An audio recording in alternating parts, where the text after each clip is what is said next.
नमस्कार।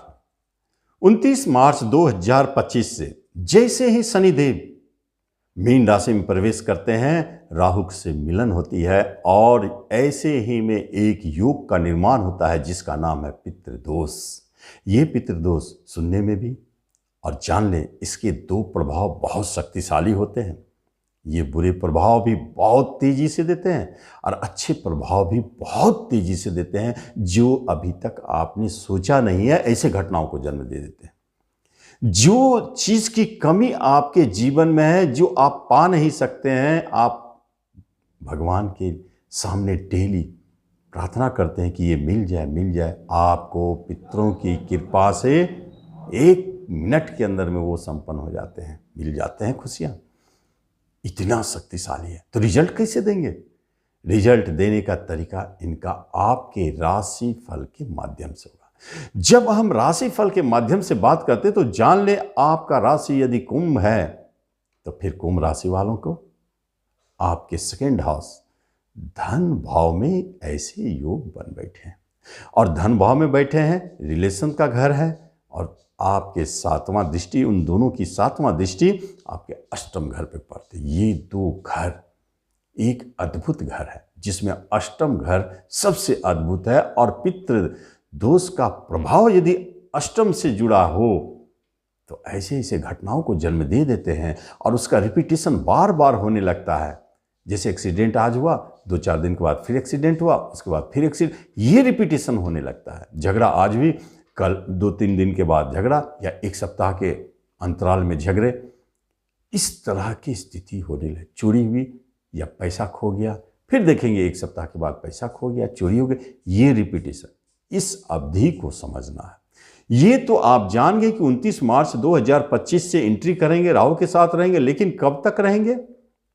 ये रहेंगे 18 मई 2025 तक। 1 माह 18 दिन की बात है। आपको इस 1 माह 18 दिनों के अंदर में ये क्या क्या नहीं दिखा सकते हैं जिसकी आप कभी कल्पना भी नहीं कर सकते। चमत्कारिक रिजल्ट और अनिष्टकारी रिजल्ट दोनों वर्ड यूज किया हो। क्यों? आपके पितर आपसे खुश हैं, आपको देना चाहते हैं, आपकी समस्याओं को मुक्त करना चाहते हैं। ये पितर योग जब वायु मंडल में बने हैं, गोचर मंडल में बने हैं, तब आपके पितर एक्टिवेट होते हैं और आप पर अपना आशीर्वाद बरसाते हैं। आपके पितर अगर क्रोधित हैं, आपसे नाराज हैं, तो किस तरह वो आपको दंडित करेंगे। ये दोनों चीज को कैसे पकड़ा जाए? जन्म कुंडली के माध्यम से तो आप देख ही रहे हैं, लेकिन आपके जन्म कुंडली के अंदर में यदि राहु शनि कहीं भी बैठे हैं तो पितृदोष तो आपके बने हुए हैं और रिजल्ट तो आना है 1 माह 18 दिनों के अंदर में। तो कैसे जानेंगे कि ये हमारे लिए शुभ है या अशुभ? अब इसको पकड़ने के तरीका को समझे, फिर हम उसके रेमेडी पर भी अंत में विचार करेंगे और उसके फलाफल को देखिए क्या होता है। 3 चीज महत्वपूर्ण। पहला, पकड़ने का तरीका ये कि 29 मार्च के बाद जैसे ही आपको लगे कुछ अशुभ घटनाएं शुरू हो गई या उसका रिपीटेशन होने लगा, जैसे आग लगा आज, फिर देखे कि आग लग रहा है, आज पैसे खो गए, फिर देखे कि पैसे खो रहे हैं, समझ जाए आपके पितर आपसे नाराज हैं, दंडित करना चाहते हैं। तो फिर क्या करें? एक ही बात है, सतर्क हो जाए, तैयार हो जाए, रेमेडी पर ज्यादा फोकस करे, क्योंकि बिना रेमेडी करने से क्या होगा? पितर आपके तुरंत प्रसन्न हो जाएंगे। आपने जो भूल चूक किया, गलतियां की, उसको क्षमा मांगेंगे। कैसे मांगेंगे? रेमेडी कैसे करेंगे? तो आप एकदम अमावस्या को पकड़ लें, क्योंकि पितरों का दिन है, और उस दिन आप एक थाली लें और बड़ा सा थाली ले और उसमें 5 तरह के पकवान, मीठे पकवान, हलवा, पूड़ी, जो भी हो, खीर और मिष्ठान हो तो मिष्ठान मिला के 5 पकवान से थाल को पूरे सजा दें और ढक करके चले जाए मंदिर। वहाँ जो मंदिर के पुजारी है उनको समर्पित करें, भगवान को नहीं चढ़ाना है। भले आप भगवान की पूजा वूजा कर ले, उसके बाद उनको समर्पित करें और समर्पित करने के बाद मन ही मन बोले कि हे मेरे पितरों, हमसे नाराज हैं तो हमें माफ़ कर दें, क्षमा मांग रहा हूँ और ये आप ग्रहण करें, अपनी कृपा हम पर बरसाएं।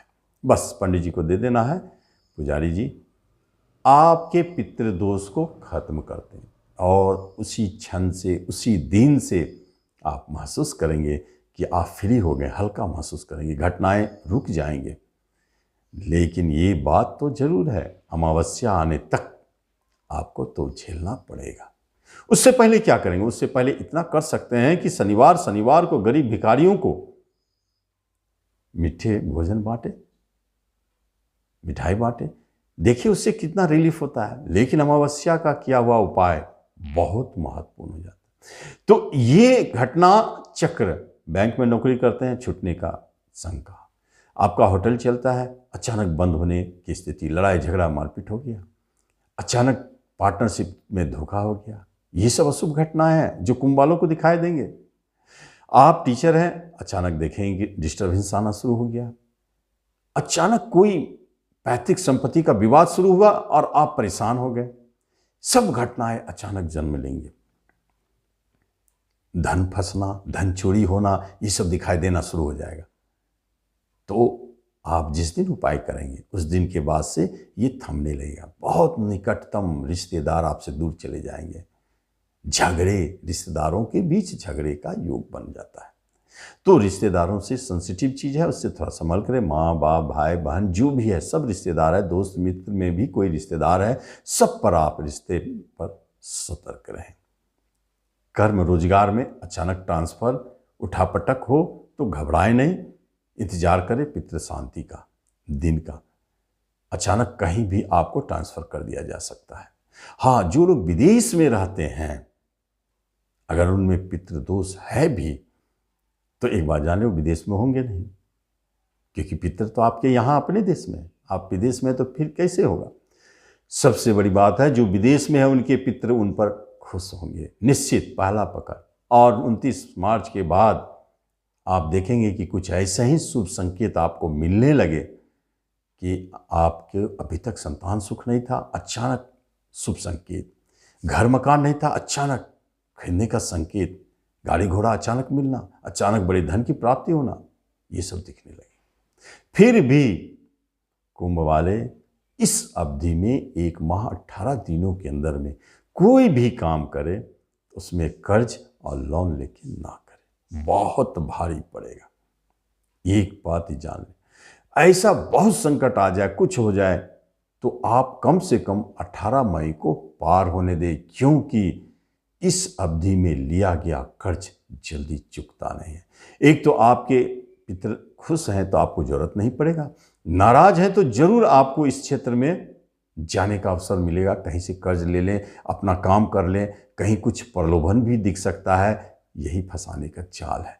वहाँ थोड़ा अलर्ट रहें, सतर्क होकर काम करें, तब फिर आप देखेंगे कि आपके पितृदोष भी ठीक काम करें। आपके पितृ नाराज हो या नहीं नाराज हो, लेकिन वो थाली वाला उपाय सब करें ताकि पितृ और खुश हो जाए और आपको और धन वर्षा करे और अच्छा से ध्यान दे आपके ऊपर, उनकी कृपा मिले, तो फिर आप इसका राशिफल का लाभ लें। धन्यवाद।